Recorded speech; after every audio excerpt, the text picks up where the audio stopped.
Buenos días, bueno, Cristian, veo que ya tiene montado. ¿Ya probó si corren las diapositivas, Buenos hermano? días. Sí, señor. Ahorita lo acabo de ver. Sí, corre, sí, señor. Perfectísimo. En 2 minuticos, hermano. Vale, profesor. Gracias.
Buenos días.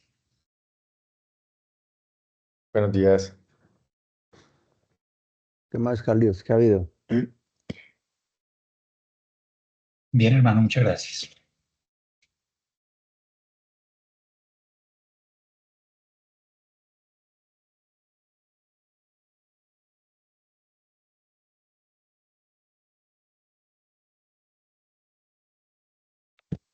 Y no me están viendo, ¿cierto? Eh, Activé ¿Cristian? la ¿A cámara. Cristian? Sí, sí, Sí, profe. ahí está bien. Está bien y está la presentación lista. Bueno, entonces, en honor a la puntualidad, son las 7 de la mañana. Muchas gracias a todos ustedes por asistir a la reunión semanal del Grupo Académico de Epidemiología Clínica. El día de hoy tenemos la presentación del doctor Cristian Eduardo Navarro. El doctor Cristian es médico especialista en neurología y magíster en epidemiología clínica y actualmente cursa el programa de doctorado en medicina clínica. Hoy nos va a presentar su propuesta de tesis de desarrollo, la propuesta para desarrollo del conjunto de desenlaces básicos en la neuromielitis óptica. Adelante, Cristian, y muchísimas gracias. Gracias, profesor. Buenos días a todos. Intenté prender la cámara, pero no aparezco, entonces voy a dejar así. Muchas gracias. Bueno, mi supervisor de esta propuesta de tesis doctoral es el profesor Iván Darío Flores, pero cada uno de los capítulos tiene como un titular, un supervisor, una guía que me va a apoyar en el desarrollo. Un poquito de contexto similar a lo que el semestre pasado conversamos, que es el desorden de la neuromielitis óptica. Entonces, es un grupo de condiciones que se integran dentro de lo que se llama un espectro con variabilidad en el fenotipo, que es una condición o un grupo de condiciones de origen autoinmune, inflamatorio del sistema nervioso central, lo cual genera desmielinización y ataca principalmente los nervios ópticos, la médula espinal, el tallo encefálico, especialmente en el piso del cuarto ventrículo, el diencéfalo y en menor proporción los centros semiovales, con una alta posibilidad de discapacidad.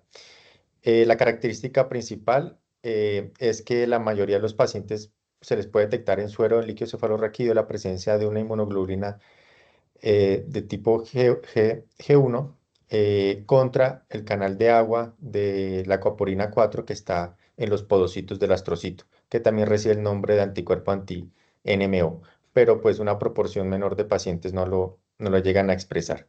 Un poco acerca de nuestra epidemiología. La edad media es de 40 años, pero se ven casos incluso en población Después de los 80, también en población menor de edad, hay una predominancia de mujer a hombre en una relación de 9-1, con una preferencia hacia la raza negra, afrodescendientes, a diferencia de otras enfermedades desmilizantes como la esclerosis múltiple que predominan en raza blanca o caucásicos y en otras latitudes, como en la región septentrional. Esta predomina en Colombia, más hacia la región de la costa del Pacífico, y pues hay un número importante de casos hacia la región del Valle del Cauca y del Chocó. En Colombia, entre el periodo del 2017 y 2021, se identificaron 2.650 casos, según el reporte del Civigila, dado que es una enfermedad que se reporta como una enfermedad huérfana, y una prevalencia que se estimó en 5.3 a 5.4 casos por 100.000 habitantes. Dentro de la fisiopatología, tenemos que la acuaporina 4, que es el canal de agua que está en el podocito del astrocito, ayuda también a mantener la impermeabilidad de la barrera hematoencefálica cuando estos anticuerpos que se empiezan a producir y no se entiende muy bien cuál sería su origen o cuál es el proceso que lleva a que se empiece a producir desde los linfocitos B dichos anticuerpos. Estos pueden permear la barrera hematoencefálica, adherirse o atacar a la acuaporina 4, activar el complemento y generar todo un proceso inflamatorio mediado tanto por complemento como por anticuerpos, en donde se destruye el astrocito, se destruye el oligodendrocito, que es el que da la mielina en el sistema nervioso central, de allí la desmielinización, pero también al destruir el soporte neuronal, pues llega a haber una destrucción de la neurona. Hay una migración de células inflamatorias desde la sangre periférica y una activación de la microglia con posterior cicatrización y gliosis. Es una enfermedad que genera discapacidad dependiente de cada ataque o manifestación de la enfermedad, más no es una condición progresiva y neurodegenerativa, a pesar de este daño neuronal. Aquí un poquito de las manifestaciones radiológicas. Podemos tener lesiones inflamatorias extensas en cualquier parte de la médula espinal, especialmente a nivel cervical, lesiones extensas del nervio óptico, unilateral o incluso de ambos nervios ópticos y del quiasma, incluso lesiones tumefactas que parece que pudieran ser tumorales o infecciosas, el proceso inflamatorio en el piso del cuarto ventrículo, en el área postrema, y que una de las manifestaciones es el hipo que no mejora, y la otra manifestación son la inflamación del hipotálamo, el tálamo en el diencéfalo, el cuerpo calloso y la de los centros semiovales, y la corona radial del tracto piramidal. Ahora un poquito acerca del que es un core outcome set. Se define un desenlace como la medida u observación utilizada para evaluar los beneficios y el riesgo de un tratamiento. En los ensayos clínicos se pueden incluir múltiples tipos de desenlaces. Podemos tener desenlaces clínicos, desenlaces subrogados, podemos detectar biomarcadores, tener desenlaces compuestos y simples y tener desenlaces que se reportan o que los reporta el médico, un observador externo o incluso los desenlaces reportados por los pacientes. Un core outcome set o un conjunto básico de desenlaces, según la iniciativa COMET, se define como el conjunto estandarizado y consensuado de desenlaces que deberían medirse y notificarse como mínimo en todos los ensayos clínicos en áreas específicas de la salud o la asistencia sanitaria. Esto permite que los investigadores que desarrollan, pues esto es enfocado inicialmente en ensayos clínicos, que desarrollen este tipo de estudios, tengan como un parámetro, una guía y un mínimo de desenlaces a incluir, pero no los restringe. Un investigador puede incluir cualquier otro tipo de desenlace que considere pertinente, pero esto facilita que a futuro se puedan homogenizar los resultados de los diferentes ensayos clínicos para una misma intervención y también facilitar la posterior agregación de estos estudios en revisiones sistemáticas, metaanálisis y desarrollo de guías. Em, Pueden haber diferentes tipos de core outcomes se pueden desarrollar para enfermedades en específico. Por ejemplo, en este caso, neuromielitis óptica, otra enfermedad mielinizante como la esclerosis múltiple tiene su propio core outcome set. Puede haber otra para enfermedad de Parkinson, para ataque cerebrovascular. Pueden haber para diferentes estadios de la enfermedad, por ejemplo, un cáncer localizado en comparación con un cáncer metastásico. Pueden haber para diferentes grupos de poblaciones, si queremos un core outcome set para población en general o específicamente adultos, específicamente niños, específicamente mujeres o ancianos, e incluso pueden haber un COS que aplique para cualquier tipo de intervención, sea farmacológica o quirúrgica o incluso de terapia alternativa o algo, o un coral con sede específico, ya sea para una intervención, para intervenciones quirúrgicas únicamente y no para tratamientos farmacológicos. Los pasos para desarrollar un Core of Concept. El primer paso es identificar qué desenlaces deben medirse. El segundo paso es cómo deberían medirse. Y el tercer paso es poder determinar cuándo deben medirse dichos desenlaces, que es el qué, el cómo y el cuándo que define el COMET. Se sugiere involucrar en el desarrollo del Core of Concept a pacientes y sus cuidadores y representantes, profesionales de la salud, y actualmente se sugiere integrar también a investigadores, desarrolladores de revisiones sistemáticas, de ensayos clínicos, de guías, y aquellos que desarrollan políticas en salud y que participan en agencias regulatorias para poder implementar los resultados de un Core of Concept. Bueno, ¿en qué contexto estamos? Generalmente, o para la mayoría de las condiciones de salud, no tenemos como esta guía para identificar los desenlaces que se deberían incluir en un estudio. Y aparte que esto se aplica para ensayos clínicos, incluso se pudieran aplicar en cualquier otro diseño. Los desenlaces primarios y los secundarios dependen también de las preferencias de los investigadores, y a veces los estudios posteriores intentan replicar lo que ya se ha evaluado previamente, sin incluir otro tipo de desenlaces. De ahí que vemos que algunos estudios meten lo mismo que otros y no integran desenlaces importantes como calidad de vida dentro de los desenlaces primarios. Tenemos cierta tendencia de seleccionar estos desenlaces y por ende, o a veces se identifica que estos desenlaces tienden a ser más significativos, pero para la publicación y no tanto con un impacto clínico. Y se ha visto que la tendencia a replicar los mismos desenlaces pues también lleva a replicar los sesgos y las limitaciones metodológicas. En el caso de la neuromielitis óptica, que tenemos aquí en la tabla 8 medicamentos aprobados y disponibles en Colombia, si vemos en los ensayos clínicos de desarrollo de estos medicamentos, no en todos incluyeron los mismos desenlaces. Aquí tenemos tasa anualizada de recaídas, tenemos una escala de discapacidad que se llama EDSS, tenemos el desenlace de recaídas y eventos adversos. Podemos ver que anticuerpos muy nuevos, como el tocilizumab, apenas evaluaron 3 de 4 desenlaces, el satralizumab evaluó los 4 de 4, otro medicamento muy moderno como el ravulizumab apenas evaluó recaídas y efectos adversos y no evaluó discapacidad ni la tasa anualizada de recaídas, pero medicamentos antiguos como la satioprina se ha incluido los 4 desenlaces. Entonces, en esta condición hay una heterogeneidad evidente en los desenlaces que se han evaluado en los ensayos clínicos de desarrollo de medicamentos, a pesar de que es una enfermedad que en los últimos 10 años ha tenido un auge en la búsqueda de algún tratamiento que evite la discapacidad. ¿Qué ventajas tenemos de un Core Concept? Que ayuda a estandarizar la elaboración y aplicación de los indicadores en salud, apoya la creación de políticas sanitarias, mejora la atención y fomenta el enfoque centrado en el paciente, involucrando los desenlaces que más les interesan. También ayuda a mejorar su educación y disminuye la heterogeneidad de los resultados de estos ensayos, facilitando luego el desarrollo de revisiones sistemáticas, metaanálisis y guías de práctica clínica. Y también facilita la reducción del sesgo de estos reportes de desenlaces. ¿Qué problema tenemos? Entonces, en neuromielitis óptica, los desenlaces, los instrumentos de medición de dichos desenlaces y las definiciones de dichos desenlaces no son propios de la enfermedad. Se han adoptado de una enfermedad también inflamatoria, pero muy diferente como la esclerosis múltiple, y se han adoptado porque antes se creían que eran enfermedades similares, pero no lo son. Estos medicamentos, la mayoría de anticuerpos monoclonales, son muy costosos, son de diferente perfil de eficacia, efectividad y seguridad, y no tenemos una herramienta para hacer una comparación y poder escoger la mejor terapia para un paciente en particular. E incluso esto conlleva dificultades para evaluar cuáles intervenciones pudieran ser costo efectivas para un sistema de salud.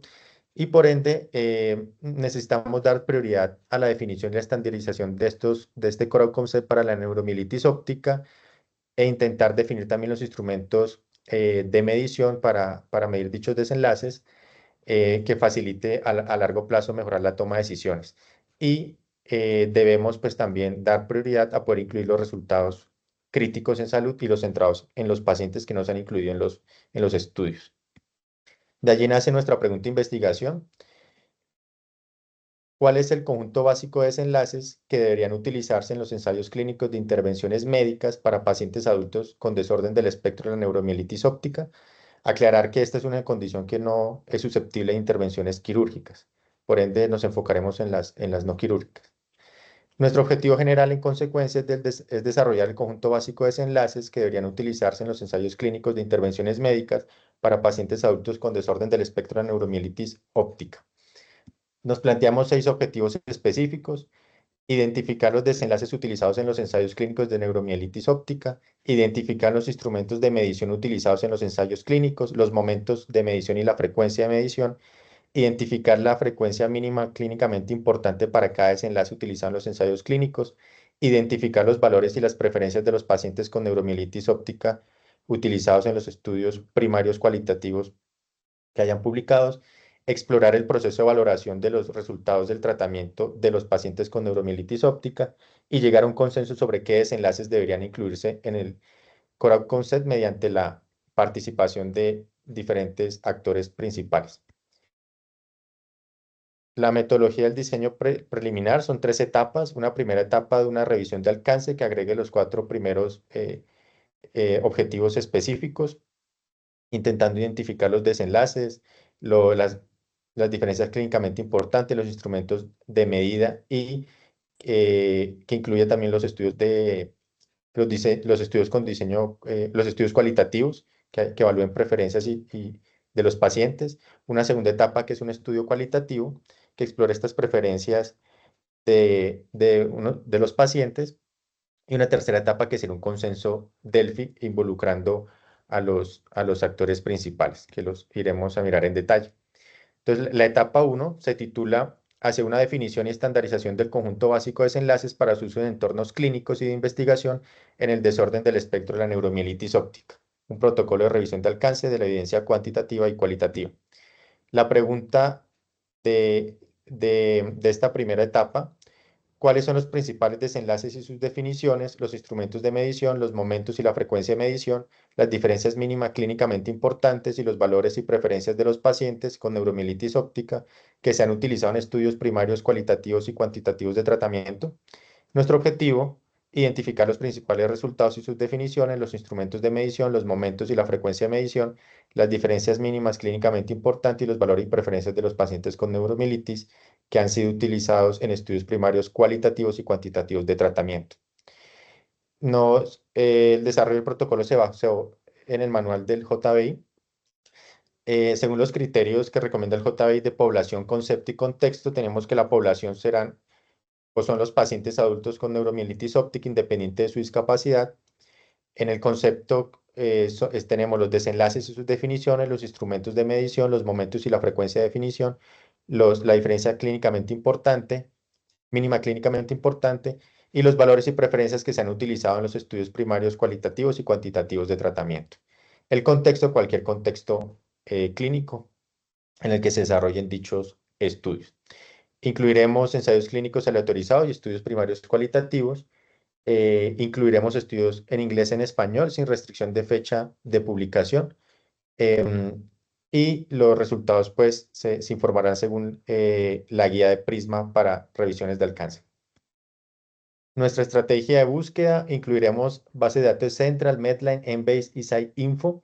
Aquí someramente como los términos que se van a incluir, que incluyan la condición en salud, que incluyan términos en relación con los tratamientos y términos que incluyan lo relacionado con la valoración y las preferencias del paciente, como la actitud y los conocimientos sobre la salud, la percepción de la salud, calidad de vida, la participación del paciente, las preferencias del paciente, utilidad, valores y voluntad, entre otros. Utilizaremos un filtro para ensayos clínicos validado por la Universidad McMaster para utilizar en OVID, y no utilizaremos un filtro para estudios cualitativos, dado que en una búsqueda preliminar se encontró muy poca información y pretendemos hacer la búsqueda lo más sensible posible.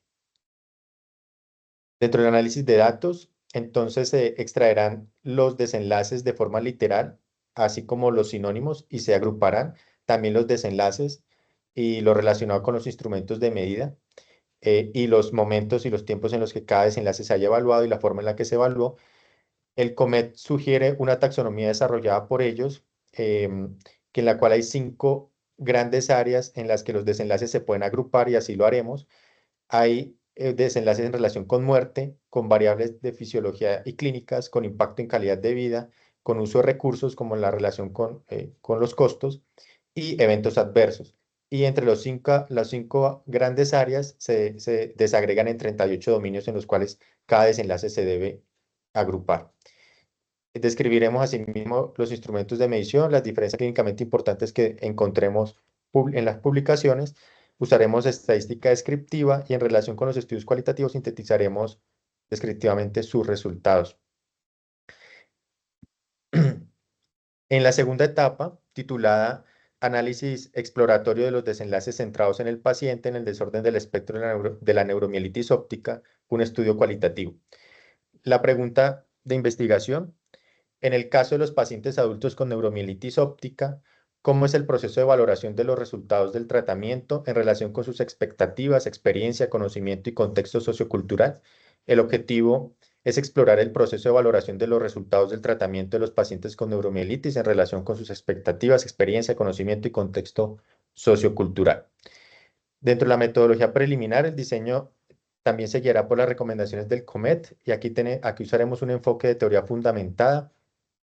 Incluiremos pacientes adultos que cumplan los criterios de neuromielitis óptica, que se hayan diagnosticado en los últimos 12 meses para el momento del inicio del estudio y que hayan recibido al menos un tratamiento.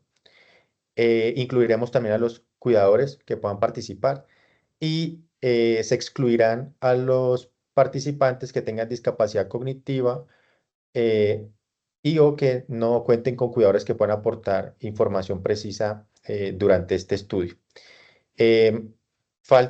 Algo que está pendiente por definir es el número de participantes, pero tenemos un estimado entre 10 a 20, que eso es susceptible de variar. Dentro de la recolección de los datos utilizaremos entrevistas semiestructuradas.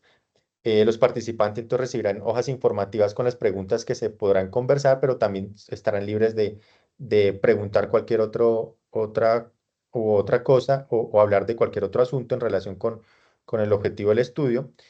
Se plantea una duración de 45 a 60 minutos por entrevista y unos temas planteados van a ser acerca de cómo entienden la neuromielitis óptica, qué síntomas de la enfermedad les resultan especialmente angustiosos y difíciles de manejar, cómo afecta la enfermedad sus emociones y sus actividades diarias, qué desenlaces desearán mejorar con un tratamiento, qué eventos adversos quieren evitar con un tratamiento y cuáles son sus expectativas cuando su neurólogo les propone un tratamiento para dicha enfermedad.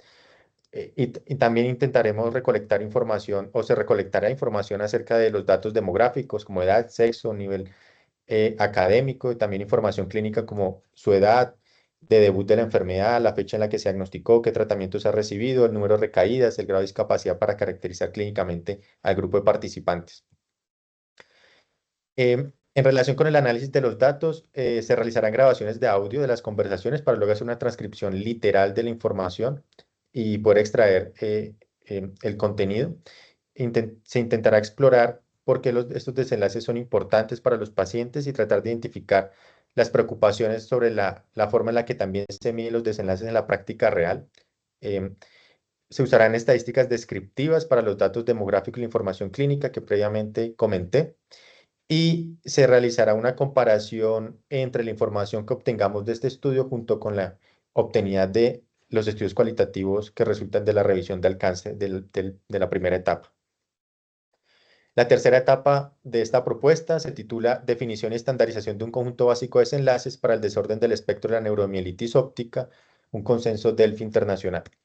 La pregunta de investigación: para las partes interesadas claves, clínicos, pacientes, investigadores, revisores sistemáticos, desarrolladores, directrices y responsables de la toma de decisiones, ¿cuáles desenlaces consideran que deberían incluirse en un Core Outcome Set de intervenciones médicas para pacientes adultos con neuromielitis óptica? El objetivo es alcanzar un consenso sobre cuáles desenlaces deberían incluirse en un Core Outcome Set de intervenciones médicas para pacientes adultos con neuromielitis óptica mediante la participación de las partes interesadas claves. Dentro de la metodología, el diseño se guiará nuevamente según la recomendación de la iniciativa COMET. Los desenlaces que obtengamos candidatos de las primeras 2 etapas de esta propuesta de tesis se presentarán en esta tercera etapa con sus respectivas definiciones. Asimismo, presentaremos los instrumentos de medición identificados, como los momentos en los que se deben medir los desenlaces, la frecuencia de medición de cada desenlace y también se presentarán las diferencias mínimas clínicamente importantes que se hayan identificado en los estudios. Asimismo, se presentarán según la clasificación de la taxonomía que recomiendo utilizar el COMET dentro de las 5 áreas y los 38 dominios previamente pues ya clasificados. Se espera que esta etapa cuente con 2 votaciones en línea y una reunión de consenso en línea. Se incluirán pacientes con la enfermedad y sus cuidadores y profesionales sanitarios que participan en el tratamiento y en el cuidado de pacientes con esta enfermedad, como neurólogos, psiquiatras, urólogos, neuropsicólogos, fisiatras, fisioterapeutas y terapeutas ocupacionales. Se invitarán investigadores que desarrollen ensayos clínicos, revisiones sistemáticas y guías de práctica clínica en relación con la condición y desarrollo de directrices y políticas en salud. Participarán pacientes o se espera que participen pacientes de la Corte de Enfermedades Huérfanas de Sanitas EPS y también los contactos profesionales del Grupo de Trabajo Internacional, que serán los mismos pacientes bueno, que dentro de esta misma Corte, aclaro, también sacaremos el número de participantes para la etapa 2 del estudio cualitativo, que omití mencionarlo. Y aclaro que se escogerá esta cohorte porque tiene es un grupo ya organizado de pacientes con diagnóstico de cualquier enfermedad huérfana, dentro de la que se ha incluido la neuromielitis óptica, y es un grupo de pacientes que los atienden en la IPS donde yo laboro, pero yo no soy el neurólogo que se hace cargo de la atención de ellos. Ellos tienen un profesional de neurología, de fisiatría, de medicina interna independiente, y por ende es un grupo de pacientes de los cuales yo no tengo, pues no los conozco, no tengo contacto, lo cual pues facilitaría la independencia en la participación de los pacientes acá. Volviendo a lo que va a ser la votación Delphi, entonces proponemos en la primera ronda mostrarles entonces de forma aleatoria los desenlaces propuestos con sus definiciones para que se vaya a votar. La votación se va a hacer según la puntuación de grade de 1 a 9, siendo de 1 a 3 puntos un desenlace no importante, de 4 a 5 puntos un desenlace importante pero no crítico, y un puntaje de 7 a 9 un desenlace crítico. También dejaremos una casilla libre para que los participantes puedan sugerir algún desenlace que ellos consideren importante, y eso se reevaluará para luego presentarlo en la segunda ronda de votación. Esta votación será completamente anónima. En la segunda ronda de votación se presentarán los mismos desenlaces que presentamos en la ronda 1, se incluirán los nuevos desenlaces que ellos recomienden después de un análisis previo para definir si no se repetían o si no estaban incluidos en alguna clasificación previa, y se mostrarán los resultados de la primera votación, y el participante tendrá la posibilidad de volver a votar, ya sea que repita la misma votación que le dio a cada uno de los desenlaces en la primera ronda, o que considere cambiarlo según los resultados que se publiquen de cómo estén dándose los desenlaces que se estén clasificando como críticos, como importantes y como no importantes. Al ser esto anónimo, pues no aplicará el sesgo de que de pronto algún líder de opinión pueda influir en la votación de otros participantes. ¿Cómo se definirá si un desenlace entra o sale del consenso? La clasificación de que entra en consenso se definirá como el desenlace que alcance por más del 80% de los participantes un puntaje de 7 a 9, y que tenga por menos del 10% de los participantes un puntaje de 1 a 3. Es decir, que tenga una gran mayoría de participantes que diga que es un desenlace crítico y haya una minoría de participantes que lo clasifique como un desenlace no importante. Esos entrarían dentro del consenso. ¿Cuáles desenlaces salen del consenso? Aquellos aquellos en los cuales menos de la mitad de los participantes de la votación los puntuaron como 7 a 9. Es decir, menos de la mitad del grupo dijeron que era un desenlace crítico. Esos salen del consenso. Y habrá un grupo de desenlaces que se clasifique como desenlaces sin consenso, en los cuales tengan un puntaje diferente a los previamente mencionados. Este grupo de desenlaces sin consenso se discutirán en la reunión virtual del consenso Delphi, donde además de la discusión de este grupo de desenlaces, ya se definirán y se expondrá cómo quedará el conjunto básico de resultados para la enfermedad.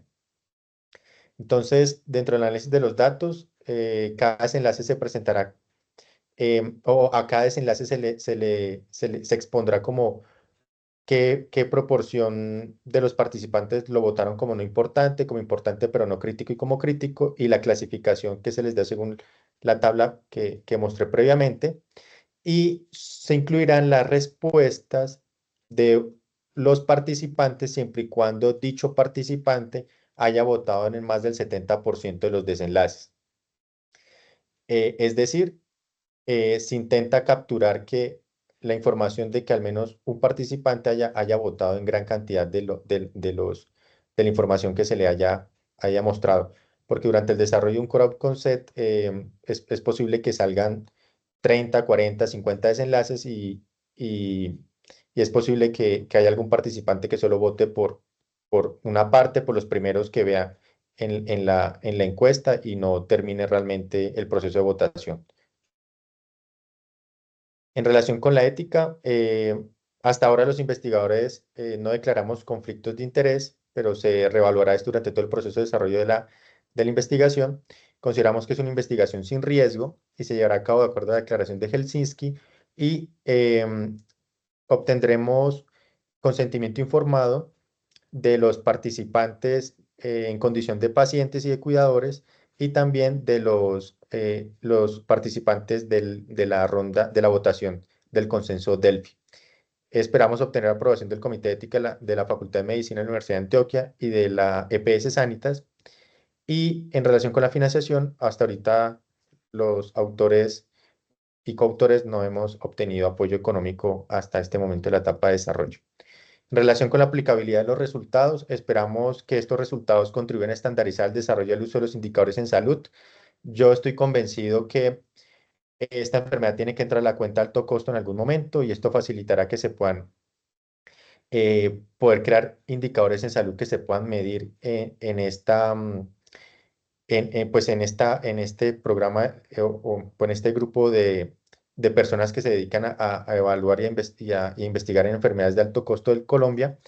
También que podamos mejorar la formulación de políticas sanitarias, facilitando pues también el acceso, pero también facilitando o definiendo qué medicamentos realmente se pueden financiar, mejorar la calidad de los programas de salud y los centros de excelencia en relación con estos pacientes, así como se ha desarrollado en otras enfermedades huérfanas. Esperamos promover la atención centrada en el paciente y mejorar la educación centrada en el paciente. Y esperamos que esto también contribuya a futuro a reducir la variabilidad de los ensayos clínicos, de aquí a todos los medicamentos que a largo plazo se puedan desarrollar y que también facilite poder desarrollar revisión sistemáticas y guías de práctica clínica con desenlaces mucho más homogéneos y con quizás de pronto cálculos de estimadores de algún efecto mucho más robustos que contribuya también a la toma de decisiones en un clínico. Muchas gracias. Muy bien, Cristian. Excelente, hermano. Felicitaciones. Una propuesta muy, muy consolidada y muy, sobre todo, de un impacto grandísimo para los pacientes de esta condición en todo el mundo. Bueno, mientras los colegas se van poniendo pilas, se levantan la mano, yo quería preguntarle, hermano, sobre el segundo componente, aquel que valora la percepción de los pacientes. em, el estudio pretende, es decir, los resultados van a servir a los pacientes con la condición en todo el mundo. Entonces, el alcance de esto es muy amplio en términos sociológicos, culturales. Entonces, me preocupa un poco, o mejor, quisiera saber qué piensa usted que conoce la enfermedad y que conoce los pacientes, nosotros sabemos que muchos, la percepción de la enfermedad, o en particular la percepción de los síntomas, la valoración cualitativa que una persona le dé a los síntomas de una enfermedad es, creo que está muy condicionada por el entorno cultural y social. O sea, en concreto uno tiene la sensación que em, en los países orientales, en las sociedades orientales, pareciera haber una, como digamos, percepción de salud. Uno tiene la idea que ellos son más resilientes, más estoicos, como que menos, como que nosotros vemos diferente un dolor si somos americanos, si somos latinos, si somos asiáticos, si somos africanos. Entonces, mi inquietud es si el concentrar ese fenómeno, esa parte, digamos, de exploración cualitativa en población latina y muy particularmente colombiana, no podría generar alguna digamos, desviación con respecto a lo que pudieran percibir los pacientes de otras latitudes, si no ha considerado de alguna forma tratar de mirar cómo se ve la enfermedad en el ciudadano chino o en el ciudadano coreano. Gracias, hermano. Gracias, profe, por la pregunta. Entonces, parte de mirar qué piensan pacientes en otra parte, lo queremos obtener esa información de la revisión de alcance de los estudios cualitativos de la primera etapa. En relación con lo que pueda afectar que hagamos un estudio muy local, en la segunda etapa lo conversamos con Sara Gross, que es una de las líderes del COMET, que nos va a asesorar desde Liverpool. Ella nos decía que eh, pues es la metodología que hasta ahorita hay, porque sería muy difícil poder agregar pacientes de diferentes regiones o diferentes nacionalidades y explorar de a uno realmente qué piensa, cuando incluso hay mucha variabilidad entre lo que piensa un mismo paciente, por ejemplo, un mismo chino con otro chino, o como puede ser un mismo colombiano con otro colombiano. Entonces, que eso sí puede generar barreras, pero no invalidaría la información que se obtenga. Entonces, esperamos poder obtener algo como del scoping review de, bueno, encontremos una información, no sé, de japoneses, de africanos, que hay mucha carga de enfermedad hacia esta región, y aparte tenemos nuestro scoping y vemos en Colombia cómo es la situación y comparamos. Ese es como el intentar poder superar esa barrera que usted lo ha mencionado. Ahora, como al final el consenso se alimenta de los desenlaces que ellos consideran importantes, em, ahí voy a decir cualquier cosa. Es posible que todos digan calidad de vida, pero pues calidad de vida para un colombiano es diferente de lo que puede ser para un español, o puede ser diferente para lo que es alguien en Vietnam. Pero, por ejemplo, cuando uno mira cómo evalúa calidad de vida, ahí están las herramientas, y las herramientas son independientes de la cultura y de la nacionalidad. Entonces, yo creo que, por ejemplo, si empiezan a salir esos desenlaces así, que pueden variar mucho la cultura, yo creo que la parte o algo que puede resolver esa disyuntiva es ver qué herramienta de medición de dicho desenlace puede ser como lo más universal posible para superar esa barrera. Creería yo que eso puede ser como la solución, pero sí, eso lo hemos pensado. Y pues también el profesor Yepes me complementará, que es el que nos va a guiar en esta segunda etapa del estudio cualitativo. Ahí levantó la Muy, mano. muy bien, Cristian. Muy bien, muchas gracias, hermano. Carlos, adelante. Fabián, gracias por la pregunta, bien interesante. Para la invitación que me hiciste para septiembre, creo que tocaremos ese tema necesariamente. Cristian apenas está incursionando en este asunto, pero será importante en algún momento tener en cuenta que hay una diferencia muy grande entre lo que es la percepción y lo que es el significado. Con este tipo de estudio no pretendemos dar cuenta de la percepción, pretendemos dar cuenta del significado que tenga para las personas. Entre otras cosas, no quiero profundizar aquí, pero la percepción se puede hablar de una escala tipo Likert simplemente. Y en ese sentido, con unas pretensiones y con unos objetivos incluso de análisis más probabilísticos, si quiere. Cuando hablamos del significado, estamos pretendiendo ahondar en lo que representa más profundamente para las personas entrevistadas ese asunto. Eso por un lado. Insisto que después en otro espacio se puede profundizar. Pero lo segundo, si bien el concepto de ciencia clásico ha tenido dos pilares fundamentales que son la generalización y la objetividad, hay otras expresiones del hacer científico que asumen esto de una forma distinta. Y específicamente en investigación cualitativa, en rigor, desde mi mirada, no se pretendería hacer una inferencia poblacional, sino como lo dicen las mismas guías JAMA, la inferencia es teórica. O sea, es en la medida en que logremos unas entrevistas en profundidad para ver cómo es que estas personas a las que entrevistemos hacen un proceso de valoración muy profundo, tanto en relación con las expectativas, con mejorar, digamos, con el tratamiento, con lo que se viene con la enfermedad, con la forma como lo viven, y nosotros explicitemos eso, ahí vendrá un fenómeno muy bonito, es que alguien en otra parte del mundo puede verse ahí pintado con eso, porque insisto que pretendemos es ir a la experiencia más profunda de esas personas. Y ahí, en esa experiencia muy profunda, suele haber muchas similitudes como seres humanos, independiente de las variables de contexto, de variables de persona, tiempo y lugar. Lo hemos visto ya por la experiencia, ¿cierto? Que hacemos una publicación aquí y alguien en otra parte del mundo dice, oiga, pero es que eso es lo que me pasa a mí con mis pacientes. Entonces es un caso muy interesante. Eso también lo profundizaremos en otro momento. Pero además de eso, Fabián, confiemos en que también el consenso al final, Delphi, con esos múltiples actores, puede ayudar como a triangular toda esa información. Entonces pondría esos elementos ahí como para la discusión y muchas gracias por el interés, pero comparto contigo que creo que es un asunto relevante el establecer esos desenlaces a través de estas técnicas en forma transparente. Listo, hermano. Muchas gracias. Muchas gracias por la respuesta y la intervención. Bueno, muy bien. ¿Quién más tiene comentarios, preguntas, intervenciones? ¿Quién más quieren preguntarle a Cristian? No está, Iván no está por acá, ¿cierto, Cristian? No, está por No, profe, fuera. porque está con Juan David Farfán en sustentación de su propuesta de tesis creo que bueno, me dijo que les tocaba ahorita en este mismo momento. Nunca, ya. Bueno, bueno, si no hay más preguntas, yo creo que es una propuesta muy interesante, Cristian, y como le decía, muy útil, hermano, porque ahí se ve pues el vacío de conocimiento, sobre todo en algo que va a tener un impacto de orden global, que es lo que me parece más llamativo, no tener esos desenlaces definidos para una condición que si bien puede no tener un gran impacto en salud pública, tiene implicaciones para pacientes en todo el mundo, creo que es un gran avance. Bueno, entonces Gracias, profe. muchísimas gracias a Cristian y muchísimas gracias a todos. Recuerden que el próximo jueves tenemos un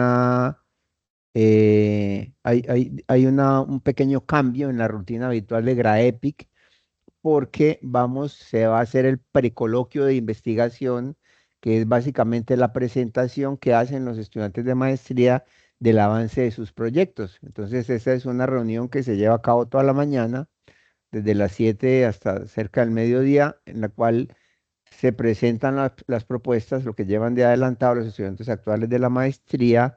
Es una reunión que se hace en el aula McMaster de la facultad, pero que también tiene transmisión en línea.